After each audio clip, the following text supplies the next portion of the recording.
ಬಗೆಹರೆಯದ ಮುಧೋಳ್ ರೈತರ ಕಬ್ಬಿನ ದರ ಸಮಸ್ಯೆ ನಾಳೆಯೂ ಮುಂದುವರಿಯಲಿರುವಂತಹ ಹೋರಾಟ.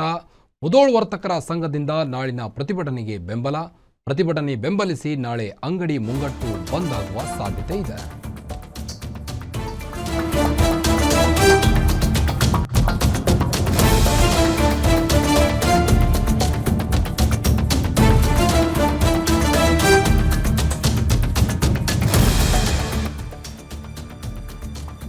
ಬಗೆಹರಿಯದ ಮುಧೋಳ್ ರೈತರ ಕಬ್ಬಿನ ದರದ ಸಮಸ್ಯೆ ನಾಳೆಯೂ ಮುಂದುವರಿಯಲಿರುವಂತಹ ಹೋರಾಟ.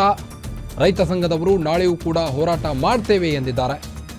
ಸಂಘ ದರವನ್ನು ಹೆಚ್ಚಳ ಮಾಡಬೇಕು ಅಂತ ನಾಳಿನ ಪ್ರತಿಭಟನೆಗೆ ಬೆಂಬಲ ನೀಡಿರುವಂಥದ್ದು. ಪ್ರತಿಭಟನೆಯನ್ನ ಬೆಂಬಲಿಸಿ ನಾಳೆ ಅಂಗಡಿ ಮುಂಗಟ್ಟುಗಳನ್ನು ಮುಧೋಳದಲ್ಲಿ ಬಂದ್ ಮಾಡುವ ಸಾಧ್ಯತೆ ಇದೆ. ಮುಧೋಳ್ ನಗರದಲ್ಲಿ ಬೃಹತ್ ಟ್ರ್ಯಾಕ್ಟರ್ ರ್ಯಾಲಿಗೆ ನಿರ್ಧಾರ ಕೈಗೊಂಡಿದ್ದಾರೆ ರೈತರು. ನೀವು ದೃಶ್ಯದಲ್ಲಿ ಗಮನಿಸಬಹುದು. ಈಗಾಗಲೇ ಸಕಲ ಸಿದ್ಧತೆಗಳು ಕೂಡ ನಡೀತಾ ಇದೆ ನಾಳಿನ ಪ್ರತಿಭಟನೆಗೆ. ನಾಳೆಯೂ ಕೂಡ ಮುಂದುವರಿಯಲಿರುವಂತಹ ಮುಧೋಳ್ ವರ್ತಕರ ಸಂಘದಿಂದ ಪ್ರತಿಭಟನೆ.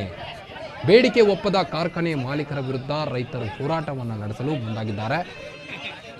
ಮುಧೋಳ್ ನಗರದಲ್ಲಿ ಬೃಹತ್ ಟ್ರ್ಯಾಕ್ಟರ್ ರ್ಯಾಲಿ ಮಾಡುವ ಮುಖೇನ ಸರ್ಕಾರದ ವಿರುದ್ಧ ಮತ್ತು ಕಂಪನಿಗಳ ವಿರುದ್ಧ ನಾಳೆಯೂ ಕೂಡ ಪ್ರತಿಭಟನೆ ಮಾಡಲು ಮುಂದಾಗಿದ್ದಾರೆ. ಮತ್ತಷ್ಟು ತೀವ್ರತೆಯನ್ನು ಪಡೆಯಲಿರುವಂತಹ ಮುಧೋಳ್ ರೈತರ ಹೋರಾಟ. 3,500 ರೂಪಾಯಿ ದರ ನಿಗದಿ ಪಟ್ಟು ಹಿಡಿದಿರುವಂಥ ಬಾಗಲಕೋಟೆ ರೈತರು ಈಗಾಗಲೇ ಕಾರ್ಖಾನೆ ಮಾಲೀಕರು 3,300 ಕೊಡ್ತೇವೆ ಅಂತ ಹೇಳಿದ್ದಾರೆ. ಆದರೂ ಸಹಿತ ನಮಗಷ್ಟು ಬೆಲೆ ಬೇಡ, 3,500 ರೂಪಾಯಿ ನಾವು ಹೇಳಿದಂಥ ದರ ನಿಗದಿ ಮಾಡಲೇಬೇಕು ಅಂತ ಬಾಗಲಕೋಟೆ ರೈತರು ಪಟ್ಟು ಹಿಡಿದಿದ್ದಾರೆ. ರೈತರ ಬೇಡಿಕೆಯನ್ನು ಒಪ್ಪದ ಕಾರ್ಖಾನೆ ಮಾಲೀಕರು, ಸರ್ಕಾರದ ರಿಕವರಿ ಆಧಾರಿತ ದರಕ್ಕೆ ಅಂಟಿಕೊಂಡಿರುವಂಥ ಕಾರ್ಖಾನೆ ಮಾಲೀಕರು ಒಂದು ಕಡೆ ಆದರೆ, ಬಾಗಲಕೋಟೆ ಜಿಲ್ಲೆ ಮುಧೋಳ್ ನಗರದಲ್ಲಿ ಇನ್ನೂ ಸಹಿತ ಈಗಾಗಲೇ ಬೆಳಗಾವಿಯ ಗುರ್ಲಾಪುರದಲ್ಲಾದಂತಹ ಘಟನೆ ನಿಮಗೆ ಗೊತ್ತೇ ಇದೆ. ರೈತರು ಯಾವ ರೀತಿಯಾದಂತಹ ತೀವ್ರವಾದಂಥ ಹೋರಾಟ ಮಾಡಿದರು ಅಂತ.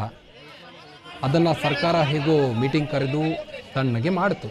ಆದರೂ ಸಹಿತ ಈಗ ಮುಧೋಳದಲ್ಲಿ ರೈತರ ಕಬ್ಬಿನ ದರದ ಸಮಸ್ಯೆ ಇನ್ನೂ ಬಗೆಹರಿತಿಲ್ಲ. ರಾತ್ರೋರಾತ್ರಿ ನಾವು ಪ್ರತಿಭಟನೆಯನ್ನು ನಾಳೆಯೂ ಸಹ ಮುಂದುವರಿಸಲಿದ್ದೇವೆ ಅಂತ ರೈತರು ಹೋರಾಟವನ್ನು ನಡೆಸಿದ್ದಾರೆ. ಮುಧೋಳ್ ವರ್ತಕರ ಸಂಘದಿಂದ ನಾಳಿನ ಪ್ರತಿಭಟನೆಗೆ ಬೆಂಬಲ ಕೂಡ ಸೂಚಿಸಲಾಗಿದೆ. ಪ್ರತಿಭಟನೆಯನ್ನು ಬೆಂಬಲಿಸಿ ನಾಳೆ ಮುಧೋಳದಲ್ಲಿರುವಂಥ ಅಂಗಡಿ ಮುಂಗಟ್ಟುಗಳನ್ನು ಬಂದ್ ಮಾಡುವ ಸಾಧ್ಯತೆ ಕೂಡ ಇದೆ. ಮುಧೋಳ್ ನಗರದಲ್ಲಿ ಬೃಹತ್ ಟ್ರ್ಯಾಕ್ಟರ್ ರ್ಯಾಲಿ ಮಾಡುವ ಮುಖೇನ ಈ ಒಂದು ರ್ಯಾಲಿ ಮಾಡಲಿದ್ದಾರೆ. ಮತ್ತಷ್ಟು ತೀವ್ರತೆಯನ್ನು ಪಡೆಯಲಿರುವಂಥ ಮುಧೋಳ್ ರೈತರ ಹೋರಾಟ. 3,500 ರೂಪಾಯಿ ದರವನ್ನು ಕಂಪನಿಗಳು ನಿಗದಿ ಮಾಡಲೇಬೇಕು ಅಂತ ಪಟ್ಟು ಹಿಡಿದಿದ್ದಾರೆ.